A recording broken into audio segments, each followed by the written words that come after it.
Hi மக்களே, நான் fridge காமிச்சிட்டேன். அடுத்த வாஷிங் மிஷின் காமிக்கணும்ல, அதான் காமிச்சேன். நம்மகிட்ட செமி இருக்கு, ஆட்டோமேட்டிக் இருக்கு, டாப் லோடு இருக்கு, ஃப்ரண்ட் லோடு இருக்கு. எல்லாம் சீப் அண்ட் பெஸ்ட் ரேட்ல தரேன் உங்களுக்கு.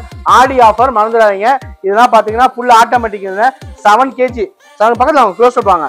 7 kg நீங்க எல்லாமே ஃபுல்னு பீஸ் நீங்க எப்போ கேட்டாலும் எடுத்துக்கலாம். உள்ள காமிச்சிருங்க. பீஸ் எப்போ வேண்டாம் எடுக்கலாம். இப்போ ஃபுல் ஸ்டாக் அவைலபிள். இது இல்லாமல் உங்களுக்கு பார்த்தீங்கன்னா இது ஆட்டோமேட்டிக் எல்லாமே இருக்குது. இது ஆன்லைனில் பார்த்தீங்கன்னா உங்களுக்கு வந்து இதில் எம்ஆர்பி ரேட்டு பார்த்தீங்கன்னா 20,500 போடுறாங்க. ஆன்லைனில் போனால் அதிகபட்சம் பார்த்தீங்கன்னா 18,000 போடுறான். நான் வெறும் 14,500 கொடுக்குறேன். நான் இது சரிங்களா, வெறும் உங்களுக்கு 14,500 கொடுக்குறேன். இதில் இருக்கு பார்த்தீங்கன்னா 6 kg இருக்குது, 7 kg இருக்குது, 7.5 kg இருக்குது, 8 kg 9 kg இருக்குது. இது இல்லாமல் செமி இருக்குது. வாங்க அப்படியே உள்ளவங்க செமி இருக்குன்னா இது ஃபுல்லாக எல்லாம் வாஷிங் மிஷின் தானே. ஃபுல்லாக இங்கே இருக்கிறது எல்லாமே வாஷிங் மிஷின் தான். நீங்கள் எப்போ வேணாலும் ஸ்டாக் எடுத்துக்கலாம். இல்லை நம்ம கொரியர் செய்தும் உண்டு. நீங்கள் எப்போ கேட்டாலும் ஆஃபர் ரேட்டில் தானே. சீக்கிரம் வாங்க, ஆடி ஆஃபர் அள்ளிட்டு போங்க.